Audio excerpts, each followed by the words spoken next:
নমস্কার, প্রান্তিক গাইডে সবাইকে শুভেচ্ছা অভিনন্দন।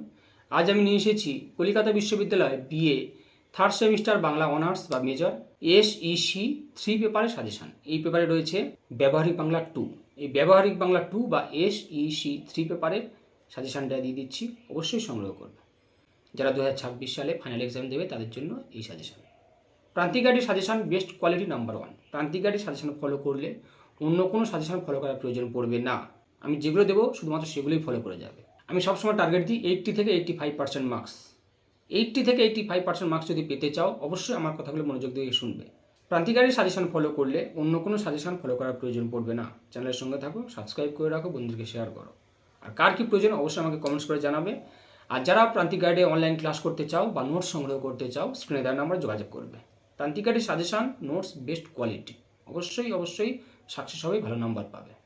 দেখো, এই পেপারে কিন্তু এটা বলা হয় স্কিল পেপার, তাই এই পেপারে যার যত দক্ষতা থাকবে সেই কিন্তু ভালো নাম্বার পাবে। ক্লিয়ার? যার যত ভালো দক্ষ থাকবে, অর্থাৎ অভ্যাস, প্র্যাকটিস। আমার রয়েছে গল্প লিখন, সে নিজে থেকে লিখতে হবে। আর রয়েছে কাল্পনিক সাক্ষাৎকার অর্থাৎ ইন্টারভিউ, প্রতিবেদন, বিজ্ঞাপন।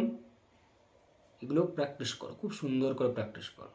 চিন্তার কোনো কারণ নেই, খুব ভালো করে শুধু অভ্যাস করো। দিনে 1 ঘন্টা করে সময় দাও, জাস্ট 1 ঘন্টা সময়। এই পেপারটা সব থেকে বেশি নাম্বার পাবে, কেউ ফেল করবে না।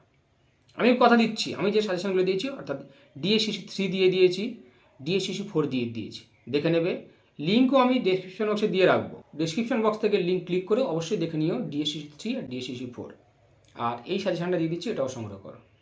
যেগুলো দেবো শুধু সেগুলোই ফলো করে যাবে, অবশ্যই সাকসেস হবে।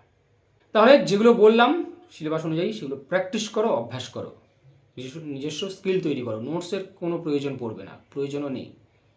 কারণ পরীক্ষক একটা টপিকস তুলে দেবেন, সেটাকে বিজ্ঞাপন রচনা করতে দিতে পারে, প্রতিবেদন, সমস্ত কিছু, সাক্ষাৎকার এবং গল্প লিখন। মডিউল 1-এ রয়েছে তোমাদের একটা গল্প সূত্র দিয়ে দেবে, সেটা থেকে কাহিনী নির্মাণ করতে হবে। অর্থাৎ নিচের অসমাপ্ত গল্পসূত্র অবলম্বনে একটি কাহিনী নির্মাণ করো। একটা অসমাপ্ত একটা হিন্টস দিয়ে দেবে, গল্প দিয়ে দেবে, সেটাকে একটা বড় করে অর্থাৎ 3-4 পেজের মধ্যে একটা কাহিনী নির্মাণ করতে হবে। এবার হচ্ছে সাক্ষাৎকার বা ইন্টারভিউ, কাল্পনিক সাক্ষাৎকার। আমি মনে করো তুমি একটা সাংবাদিক, সেই হিসাবে তুমি মুখ্যমন্ত্রী বা প্রধানমন্ত্রীর সাক্ষাৎকার গ্রহণ করছো। তাহলে কেমন ধরনের প্রশ্ন করা উচিত, কী কী প্রশ্ন করা উচিত, সেগুলো লিখতে হবে, তুলে ধরতে হবে। সেলিব্রিটি সাক্ষাৎকার নিতে গেলে কী কী ফলো, এবং এখান থেকে 5-এর জন্য আমার নোটসও পড়ে, সে আমি বলে দিচ্ছি।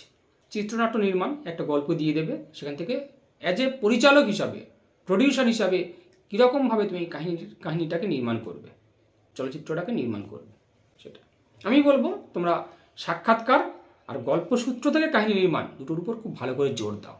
গল্পসূত্র থেকে কাহিনী নির্মাণ এবং সাক্ষাৎকার দুটোর উপর জোর দাও, অবশ্যই সাকসেস হবে। এবং এগুলোই পড়বে। যখন একটা গল্প দিতে পারো, আমি পরবর্তী এর জন্য একটা ভিডিও করব, পুরো step by step, topics to topics, সঙ্গে থাকো। এখন হিন্টসগুলো জেনে নাও।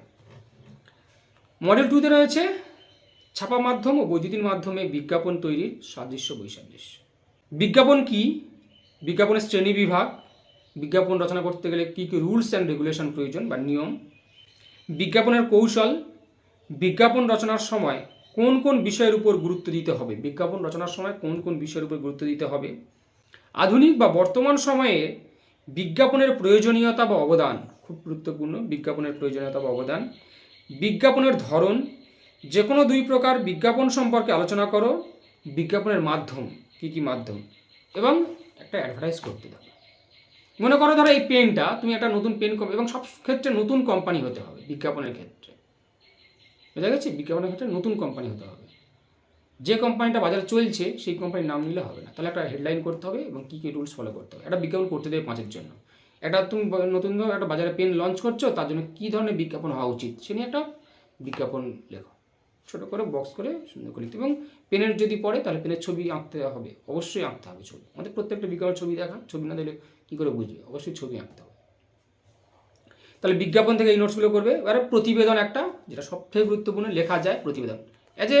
একজন রিপোর্টার, সাংবাদিক হিসাবে একটা প্রতিবেদন রচনার নিয়ম, কী কী রুলস ফলো করতে হয়, তার বৈশিষ্ট্য কী থাকা দরকার, কতটা জ্ঞান থাকা জরুরি, এই সমস্ত নোটসগুলো করবে। আর প্রতিবেদন একটা উদাহরণ তুলে দেবে, যে কোনো একটা বিষয়কে অবলম্বন করে। ধরো নিপা ভাইরাস, এটাকে নিয়ে একটা প্রতিবেদন দিয়ে দিতে পারে, বুঝা গেছে? বা বিশ্বকাপ জয়, যে কোনো, আমি সেই টপিকসগুলো পরে বলে দেবো। এখন হিন্টসগুলো বলে যাচ্ছি। এবারে একটা নোটস মুখস্থ করতে হয়, যেটা হচ্ছে তোমাদের মডিউল 3 থেকে, এই একটা মডিউল থেকে নোটস মুখস্থ করতে হয়। বাদ বাকি 5, 4, 1 আর 1-এর জন্য আমি শর্ট কোশ্চেনের ভিডিও দেবো, চিন্তা নেই। সমস্ত পেপারে শর্ট কোশ্চেন এই ভিডিওটা আপলোড হয়ে গেলেই আমি 1 নম্বরের জন্য দিয়ে দেবো।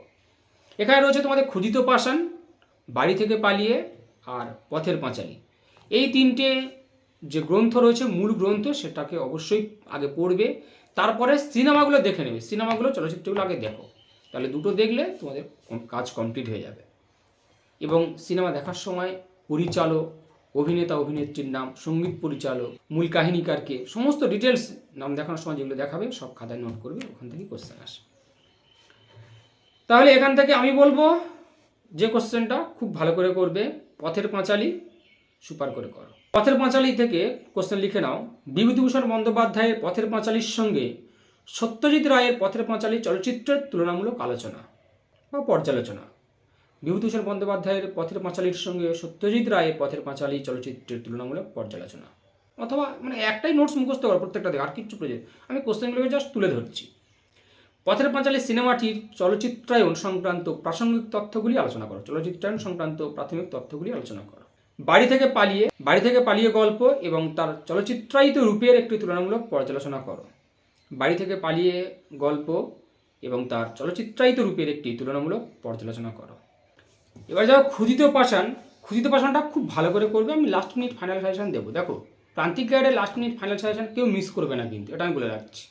প্রান্তিক গাইডের লাস্ট মিনিট ফাইনাল সাজেশন অব্যর্থ ওষুধ যেগুলো দেবো, সুপারস্টার কমস্টার, সেগুলো অবশ্যই করবে। তবে আমি এর জন্য তো অনেক ভিডিও আনবো, সঙ্গে থাকবে, সমস্ত কিছু জেনে যাবে।